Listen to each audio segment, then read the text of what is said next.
started from 17 once again. This is my Last of Us Grounded difficulty walkthrough. This is the second part to Chapter 8. So we're on the back of the horse. Is it Callus, I think its name is? Something like that. Playing as Ellie. And this is one of those weird moments where sometimes you'll get shot, sometimes you won't. It doesn't really make a lot of sense. And I didn't get shot on this playthrough. This was one attempt. That's an incredibly loud car going past. I hope it didn't pick up too bad on the microphone. I think it was a motorbike with that whingy sounding engine. But a lot of the parts of this particular video are all going to be first attempt / new strategies. Because if you're new to the series, I'm trying to do it without shooting my weapons as much. In my first walkthrough of Survivor, I shot my guns a lot. That's not a bad thing. You know, shooting the guns on this game is very fun, it's very functional, very useful. But I wanted to do this slightly differently, and that involved moving away from my comfort zone, because whenever you cover a title such as this, you have a very set way of doing things, because you'd made a walkthrough, you know, you plotted a path through the levels, so when you come back to do them, it can be very difficult to get away from those paths. And for some of these videos, the paths have been very simple, but every so often they do deviate. This one right now is a mixture of old and new. The beginning is the path I used on Survivor. Towards the end of this is just me thinking, you know, why not? Balls to it. So, the probability of getting spotted in sections like this is pretty high. Especially on Grounded, where the AI moves a little bit more erratically than it did on Survivor. And on Survivor it moved pretty erratically too. So you want to always keep a listen out for the noise when someone's looking at you, that rushing wind. And you always need to try and have some semblance of an idea of where people are. And a dash of courage won't hurt either.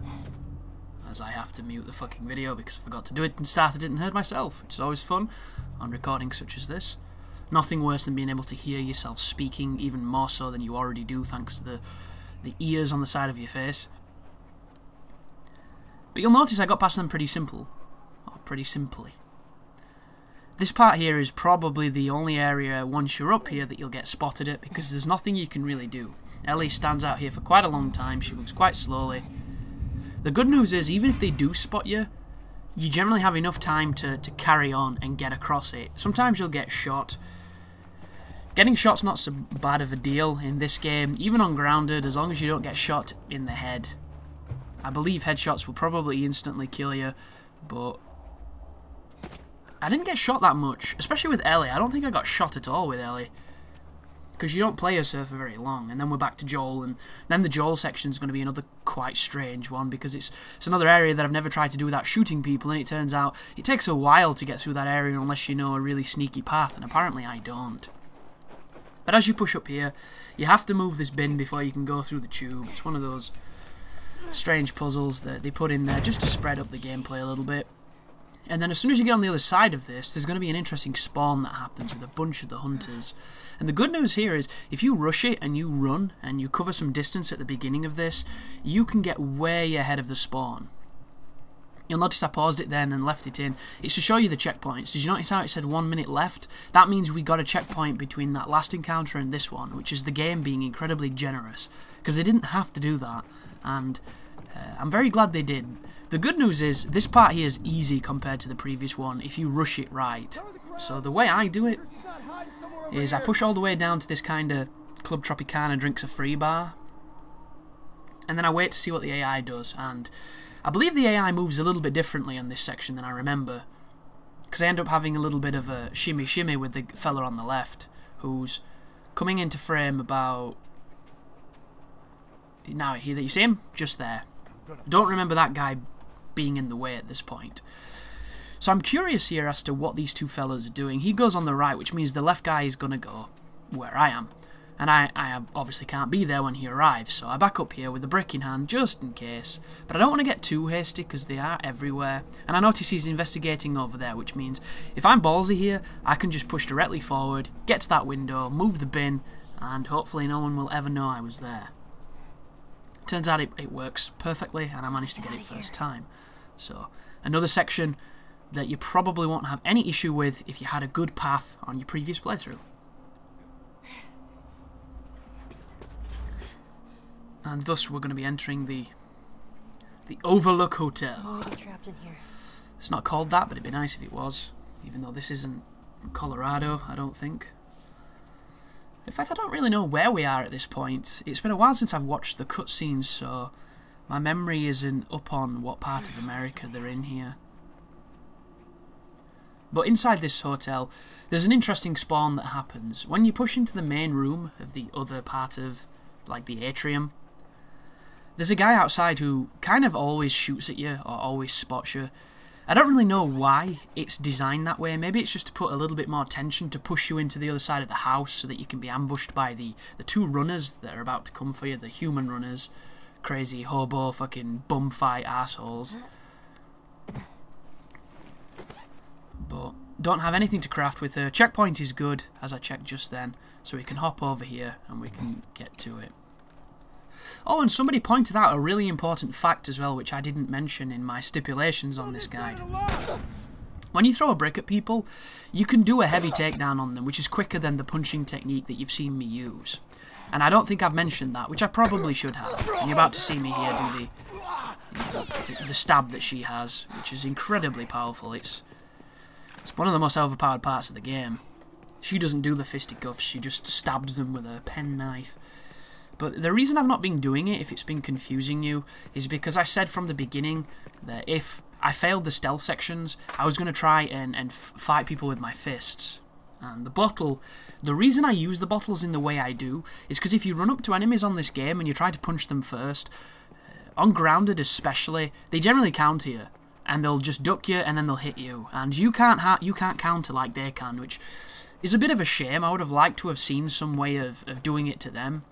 You know, maybe a dodge button or a context-sensitive moment that doesn't pop up on the screen. You just have to know when to press it. There are a handful of ways they could have managed it, but at the same time, I don't think they wanted you to be able to counter it, because I think it would have removed the visceral nature of the game.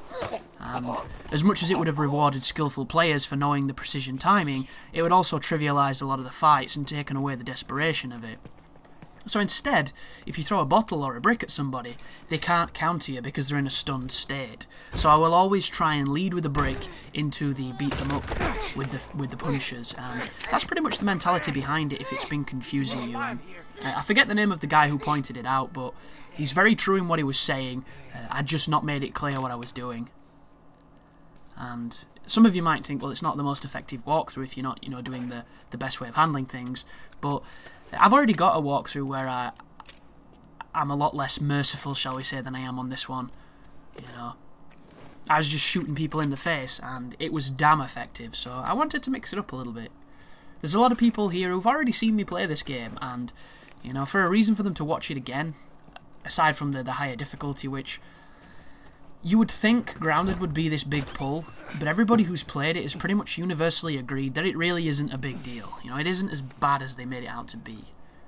There are a couple of moments where you can get and have troubles with and get stuck, but they seem to be entirely subjective. You know, just like most difficulty in most games, there's always that part where you get stuck where no one else does, and vice versa.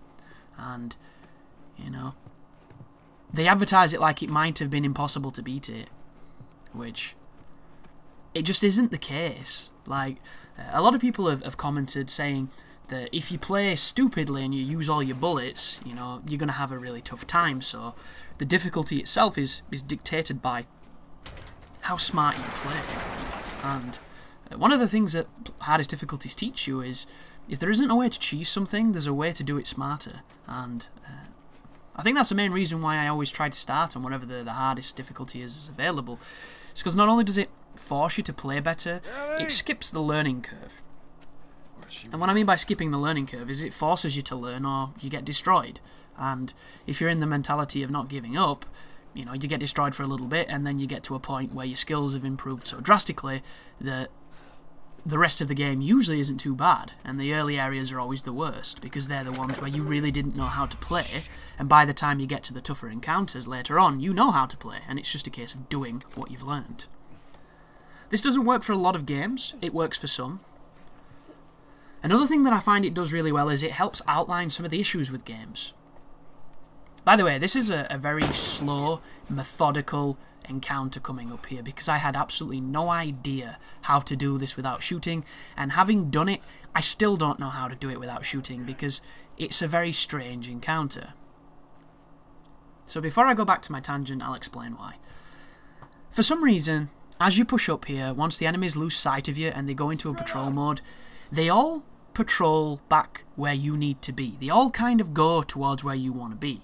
And it got to the point where there was like 10 dudes walking exactly where I needed to go, and I really didn't know what I was going to do. And I picked a moment and I managed to get through it.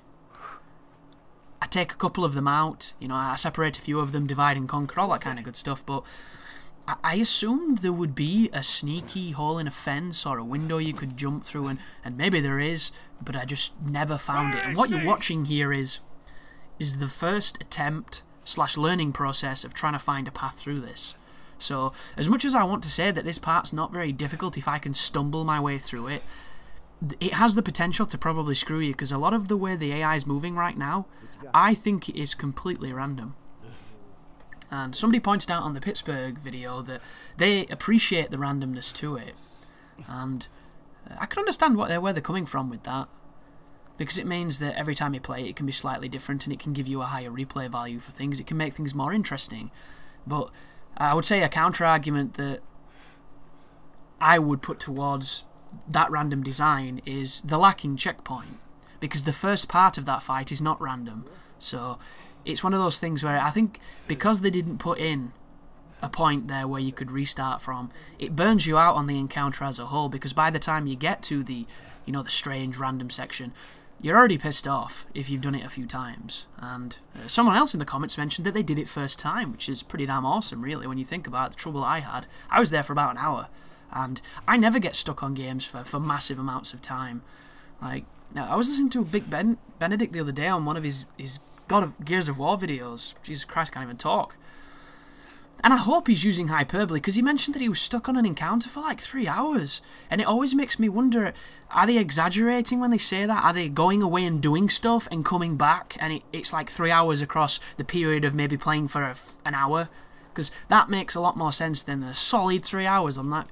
Like, the last time I was stuck on anything for a solid 3 hours was my first time through Ninja Gaiden 2 on Master Ninja. Like, the last boss on Gears of War 3, which is just bullshit on insane. Like, there are very few moments I can think of where I've been on something that long. Like Penance without Yojimbo when I was making my first strategy. That fight lasted like 4 hours or something dumb, because I just didn't know how to do it. And, you know, by the time I got to the end of it, somehow I ended up winning, and it was like a 5-hour fight, something ridiculous. You know, there's very few encounters that take me that amount of time, and it feels like it takes 5 hours. But when you look at it, really, when you add up all the footage that you've recorded, it's generally about 40 minutes, I find. Like Vanquish. The last boss on Vanquish is going to be something where I'm going to sit down, I'm going to start playing it, and I'm not going to stop until I beat it, because I know if I do stop, there's a chance I might put it down and not come back. And I also know that if I put a stubborn mentality towards something, I generally do it. And it might take a long time, but it doesn't really matter when I'm in that mood. When I'm in that mood, I'm there to win, and I won't stop until I win. And it could be one of those surprise moments where I do it in 10 minutes. It could be one of those where I do it in 10 hours, and it's hellish. I don't really know, because I've never fought that boss on God Hard. But somebody did this first time. Somebody did the Pittsburgh 1 section first time, which is really crazy, because I thought that bit was really hard. And it just goes to show, you know, everybody has different experiences with games, and it's one of the most interesting things probably about watching walkthroughs. Did you see how clumped up they all were just then? And then this fellow walked over here, so now I can come and take him out. But I'm sure if Bic's watching, he'll probably tell me or elucidate a little bit more about that. Maybe he was just, you know, frustrated and hyperbolic at the time, or maybe it just really was that brutal for him, which, God, he gets my condolences if that's the case. Because it's not fun when you're on something for that long. Like, I'm trying to think recently what's kicked my ass that much. God Hand. God. Jesus Christ. God Hand is really hard if you've never played it. And I'm playing it on hard, which is even harder. I would go as far as to say God Hand might be one of the hardest games I've ever played. And it stems from one reason. mostly in games, when I know what I'm doing, it's more a question about getting that one good run and winning. That's all it is at that point. But on God Hand, I know exactly what I'm doing, I just can't do it. And it's a weird disconnect for me. Like Devil May Cry's, I know how to do things, I know what's expected of me, and then it's just a case of doing it, and the doing it part is generally not that tricky for me because I've played them long enough now to be able to do that. God Hand, I know exactly how I'm meant to do things, I just can't do them at all. And I've got to the point in the game, because I was doing okay, but now I'm always fighting groups, and I can't do it. I can't fight groups to save my life. The hardest thing in this game for me, even harder than the bosses who have got way too much life, they do massive damage, is the groups. And it's this funny thing of, whenever it's a handful of people that I can pull, and I can take them on one-on-one and separate them and stuff like that, or if there's items and weapons around that I can use to some effect, I'm absolutely fine. And then I get to these moments where there's 4 people running at me, and it's just, I try and do the uppercut, you know, the cheeky like frame advantage uppercut that you can do, which then you can do the kick move that kicks them away from you and sometimes knocks them into other people and gives you some distance. Like, I'm trying to get frame advantage over their attacks to kick them away so I can separate and conquer. But as soon as they start getting on you and attacking, evading on that game is so tricky. Like, you can start spamming it, but you're not safe when you do that, and like, you can try and run past them, but every so often you get clipped, and if you get clipped on that game, you die in so quickly. And it's just this point of, I'm on the cave where you first meet Tiger Joe, and I have to go through the cave fighting about 4 people, which they're easy because it's one after another, and then when you drop down to where the key is, there's these 2 bitches with axes that are destroying me, and then when I get past them, when I climb back up, there's Tiger Joe, who is a really tough dude to fight, and there's no checkpoint on any of it, so you can die in like 2 to 3 hits off a normal enemy, and they throw a lot of enemies at you, and it's just really hard. But thank you very much for watching. I will see you in part 3, where we'll finish up the Lakeside Resort, and we'll move on to the final parts of the game. So yeah, thank you for watching, you take care now.